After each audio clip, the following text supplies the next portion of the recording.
Journal and ABS-CBN Entertainment. Hi, good afternoon. Hi, Direct.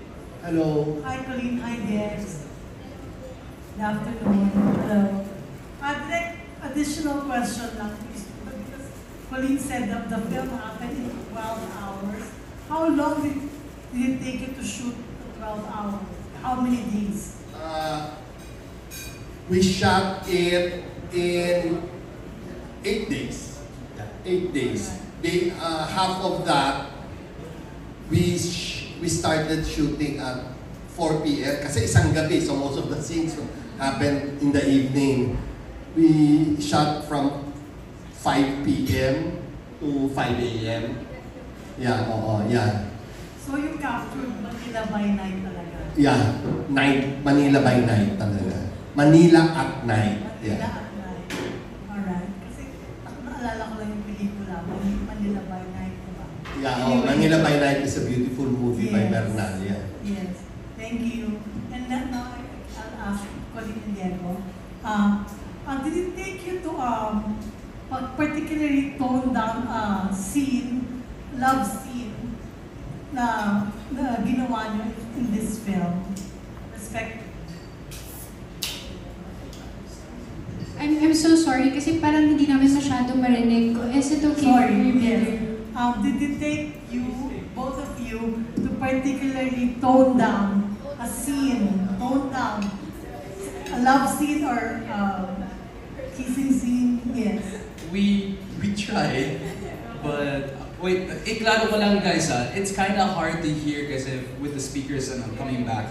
Hindi namin masyado maintindihan, just for the rest of the people who are gonna ask questions guys. The tone down, we tried, but kung hindi namin mailusot kay Direk, syempre hindi kami makatone down. Sasagutin ko yan. The first love scene, after the first love scene, the first line of the character of Colleen says, first time kong nag-orgasm. That's her first line. Wow. So to justify the first time niyang mag-orgasm, kailangan yung scene prepares for that. Yeah. So, bago mag-shooting, it was very clear the limitations, what they can do, what I want them to do, how I envision the scene. It was very clear. So, given their limitations, sumunod ako sa limitations.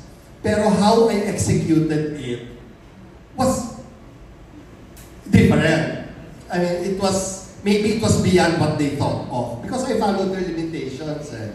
But they were all over each other. Because the first line after the first love scene, the female says, first time kong nag-orgasm. Tapos sumagot yung lalaki, gusto mo ulitin natin?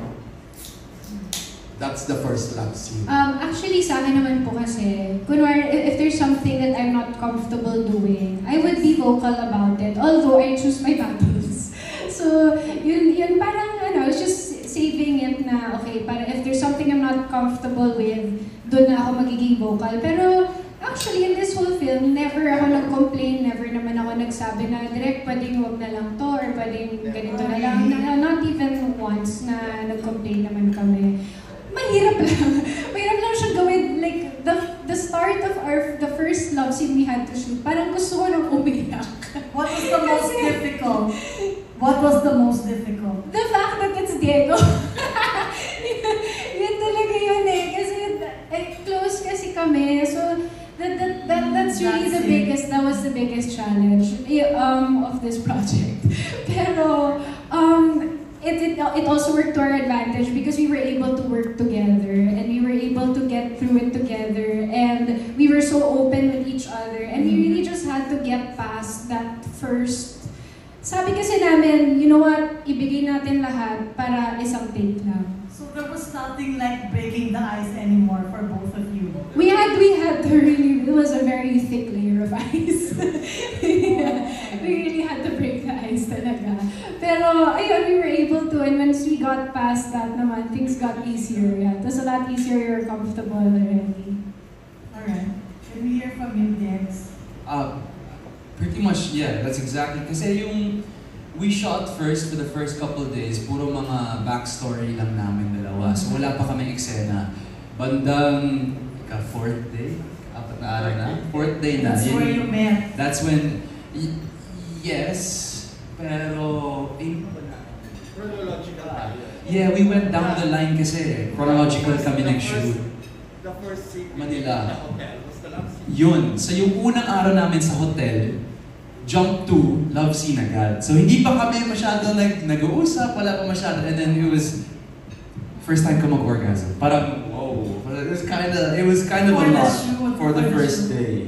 But yun nga, tulad ng sinabi ni Colleen, after namin nalampasan yung part na yun, everything else was easy. Everything else was easy after that. Alright, thanks. Thank you. Thank you. Thank you. That was Miss Lea Soltero of PhilStar, People's Journal, and ABS-CBN. Magandang hapon po. Okay, Direk, good afternoon. Ayun. Direk, how would you describe yung chemistry ni Diego and Colleen, considering na ang pelikula is hindi naman kinig-kinigan na tipong mga TV boppers ang lumalabas, kundi mga mature actors. So, paano niyo i-describe yung chemistry po nilang dalawa? Okay, i-contextualize ko muna.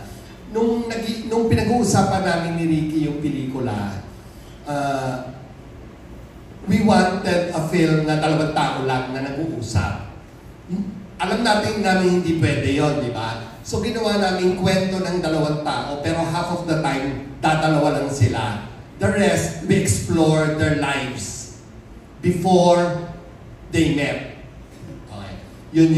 Ikalawa, we wanted to make a film na people will think is a romance.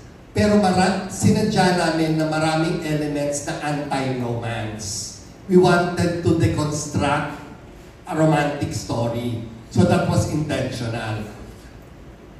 Kaya, kinailangan nila ng mahabang pag-iisip at pag-aaral kasi mahirap yung script. From the very start, sinasabi na namin ni Ricky, sinasabi ko na sa mga producers na kung sino man ang gaganap nito, they're in for hard work.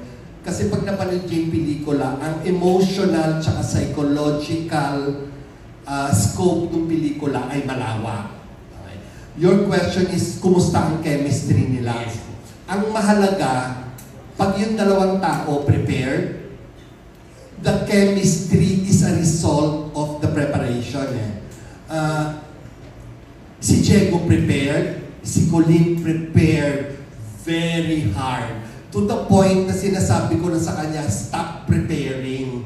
Your preparation is getting in the way because nawawala yung spontaneity. Pero ano niya yun